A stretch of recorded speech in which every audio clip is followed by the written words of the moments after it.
Okay, welcome to the second lecture in the series of ultrasound lectures before we attend our course at the EMET course in the Barossa. This is to do with some of the controls on the ultrasound machines and hopefully make you a little bit less intimidated as you might feel walking into a cockpit surrounded by all these dials that it's difficult to tell what does what. Our goal is to try and change that sort of overwhelmingly intimidating control panel to something that feels a little bit more familiar and something that you're going to be able to access a little bit more. Unfortunately, it's not quite the same on every single machine, and the first step that you've got to do is you've got to find the power button. Some machines will power down to standby, but it's not always intuitive where the power button is. Within that, most point-of-care machines will run on battery power and will have an integrated battery, but it's really, really important that we not only plug it in but check that this switch is on. We've had issues where there's a little light that comes on these electrical outlets and it suggests that the power's on, but it just shows there's power available, and so this little switch must also be on. I know it sounds very simplistic, but we have run into problems with people plugging it in but it's not actually powering on the machine. When you're doing an examination itself, after you've powered on the machine, there's really three phases that you're going to go through. First is where you're going to input data that you actually don't need to be at the bedside, and that includes cleaning the machine, entering the patient details and your details, selecting the appropriate transducer, and selecting the appropriate preset, which will give a feel for the way the images that you should be doing.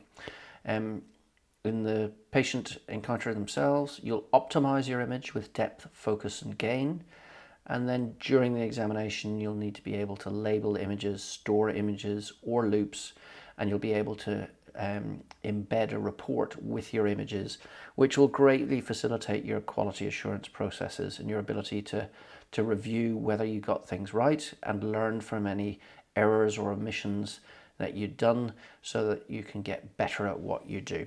And that applies to all of us. We're all imperfect and we can all learn and improve the processes that we do. And finally, it's really important to clean up the machine before you put it away. So firstly, we will power on the machine or take it on from standby. Sometimes it'll power on a little bit quicker from a standby mode. And we'll enter the patient's registration and change the transducers and presets. So that's the patient, probe and preset. And in the context of this Philips machine, it's not quite as intuitive, but it's just up at that stage, and that'll bring up a registration screen for your patient so that you can enter the various different bits of data that you want to enter. And sometimes it is quite an expansive screen. Key things that you must record if you're going to have a robust process. Every medical record requires 3 identifiers, so you need to have the full patient's full name, date of birth and their medical record number. I would suggest you always want to record that the scan was performed by you. I tend to include a brief history on this electronically so that I can track what the brief presenting complaint was and why I was doing the examination, which is slightly different to the examination protocol, which may be a AAA scan or a EFAST scan. So the history could be fall off the roof, right upper quadrant pain, examination protocol, EFAST. This is an example from the Sonocyte machine in work and shows you just a small sample of the amount of data that the machine may be looking for. In this case, we've used test as the patient's name, given their record number as 1234, and their date of birth is just made up here from the point of view of this examination. We may want to write a brief clinical history and what was happening with the patient. This automatically will generate, and you need to place the fact that you were either the user or the referring doctor, depending on what DICOM tags you track later in the process of your quality assurance process. This is a little bit slow, but as things get better, you'll get much more adept at doing them. And I promise you, if you review all your images, you will be a much better sonographer or sonologist for that. In the future, I think it's probably going to change to barcode or QR readers. Barcodes tend to have a limited amount of information, whereas QR codes have much, much more.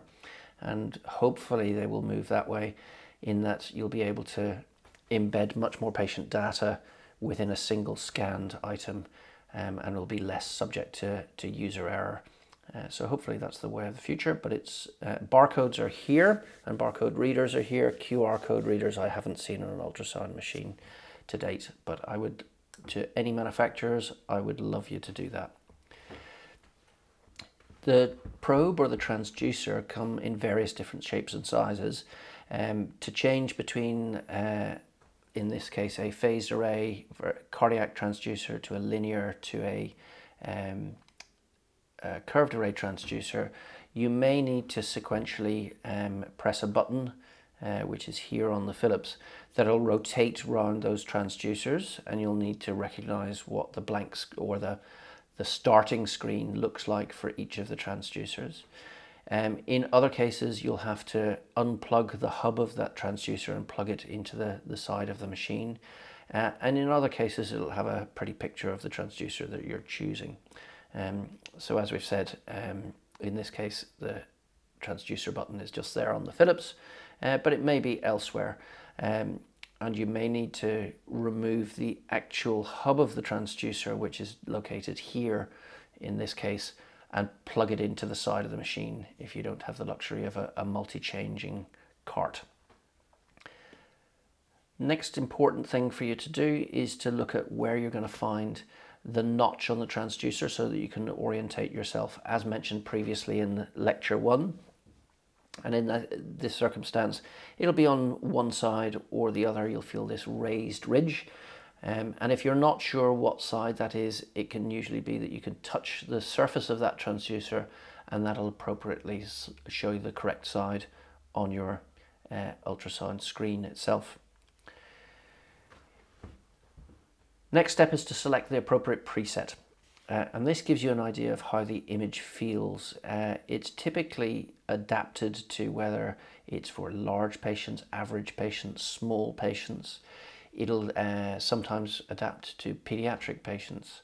Sometimes patients just have particular challenges and you may need to adapt it to other scenarios. But equally, when you change not only the presets to optimize the machine settings, it may introduce a series of labeling that's appropriate for the sort of examination that you'd be doing. For instance, the preset that I use for trauma scanning is almost exactly the same as what I would use for abdominal scanning. However, if I choose an EFAST preset, the appropriate labels will go along with that, and it'll make my workflow much more efficient and less laborious in terms of manual typing. In this circumstance, just next along on the Philips machine, but it will vary between machine that you have, and we'll look at those in the context of the machines that are with us on the day. Then we move to the examination itself, which is the second column, and at this point we need to start thinking about how we optimize our image. So we're ready to go into the room. If we're ready to go into the room, we're ready to make sure that we perform the similar sort of steps as we would do with our hands. So it's important to perform hand hygiene before you go in, and it's important that the extension of your hand in the ultrasound transducer is also cleaned. And the appropriate cleaning product is usually a hospital grade detergent wipe is the usually most readily available detergent to clean that with. You can wash it in the sink, but another thing that people might be tempted to reach for, which is an alcohol-based wipe, is wrong. It can fix biological debris or glue biological debris to transducers, and actually paradoxically increases risk. So it's not recommended to wipe your transducers down with alcohol wipes. In addition, alcohol, if it's used beyond just the surface of the transducer, can damage plastic surfaces. So you may actually not only be performing ineffective hygiene, you may also be damaging your equipment. So no alcohol wipes. Gels, ultrasound gels may be available to you in opportunely in the context of a SurgiLube here. This is actually a sterile pack, which is a useful thing. However, there's often not enough gel for an extensive examination in the context of examining your patient. These much more readily available disposable gel sachets are increasingly being used, especially now that we're increasingly paranoid about risks of infection and cross-infection. And although gel bottles are probably what you will see the vast majority of, there have been hospital-acquired infections linked back to contaminated gel in reusable gel bottles. If you're not sure, it's worthwhile touching base with your hospital's infection control, and they may or may not have a policy about different gel use. We come on to the image that you're going to see on the ultrasound screen itself once you place the transducer on your patient with some gel. And sometimes you're not quite so lucky that things have been optimized quite like this. In this case, we're seeing a right upper quadrant view. We're seeing liver, kidney, and we see things relatively clearly with an even shades of grey across the field. On the right side of the screen, what we see is depth markers here. And this is our focus. And so you can see at this point, we've got 15 centimeters, and it gives us an idea of how deep we are. Down here is where we've labeled the image right upper quadrant. This is the frame rate, or how many pictures across the entire screen it will refresh at per second. And we've got a propensity to using a slightly lower or a higher frequency transducer to improve the resolution in a relatively thin patient that we're scanning in this context. The rest of these things we can get into in more detail if you really need to, but it's certainly beyond the scope of most of what we're going to be doing at the course. Key thing with depth is to remember that you can be looking at the same thing at differing depths, and so the same thing can look different depending on your depth adjustment. So you rarely with ultrasound will have a feel for whether something is big or small just purely the way it looks on the screen. You will need to reference it to the depth markers on your screen. And so this is what I would see as an example on this screen going from left to right. We've initially got something where we've got far too little depth on the left hand side.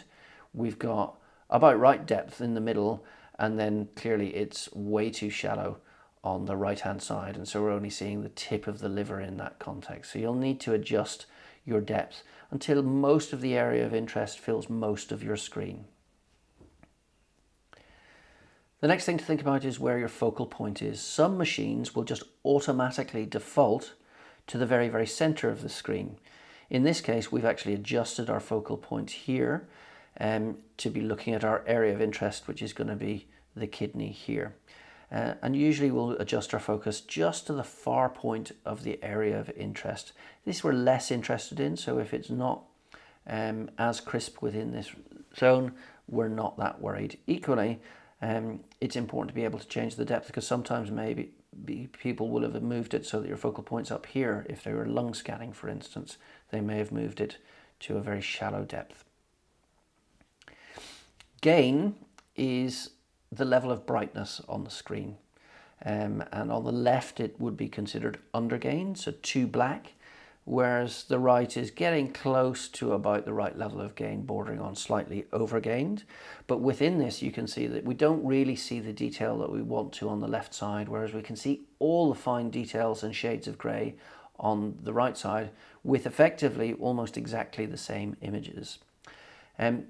The key difference that is just worthwhile knowing is the natural thinking is thinking that you increase the brightness by increasing the amount of sound that you're putting into the patient. Now that would be the case if you were increasing the power, but we're actually increasing how readily the machine detects that sound when it comes back to it. So it's almost like being able to have a volume control in your hearing and how much you detect things on the other side. If the gain is a little bit different across the screen, so it may be overgained in one part and undergained in another, you've got this slider control called time gain compensation. And what that effectively means is that you can adjust the image across all individual sectors across the screen. At the top, the slider would refer to the near field and the bottom would be the far field. And artificially on this one, on the right image, what I've deliberately done is reduced the gain right in the middle of the image to see that it's very, very undergained in the middle. So we need to adjust the TGC or time gain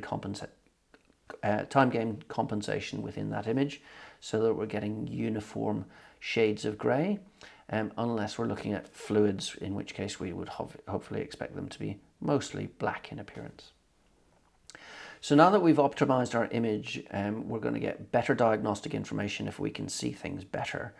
And we want to perform our examination, look at our areas, and when we see something or reach an area that we want to record what we found, we'll need to be able to label what we do. We want to be able to know how to store an image or a loop. And at the end of the examination, we want to be able to record our conclusions with the images. And that'll mean when we later review them or we've got additional clinical information, we'll be able to critically appraise whether we got things right or wrong, or things that we could do to improve our technique. I've heard it previously that people don't recommend recording examinations and it's likened to our stethoscope, and this is just so wrong on so many levels. Ultrasound is way more sophisticated than a stethoscope. It will defend you many times over. It will hang you in terms of recording your examinations. And if right at the beginning we had the ability to record our stethoscope examinations, I can assure you, if we had critical feedback on how we were performing, we would have learned far, far better than nodding sagely at the end of the bed on our ward round, pretending that we knew things quite as well as we thought they were. When it comes to labeling, we want to say what it is that we're looking at, and sometimes it's intuitive and we can instantly tell. An example of that would be cardiac imaging. I usually know almost instantly by the appearance that we see what different structures are and what orientation your transducer may be in. But sometimes it's not that useful. We would fairly commonly use abbreviations, and they could be left, right, right upper quadrant, left upper quadrant, heart, pelvis.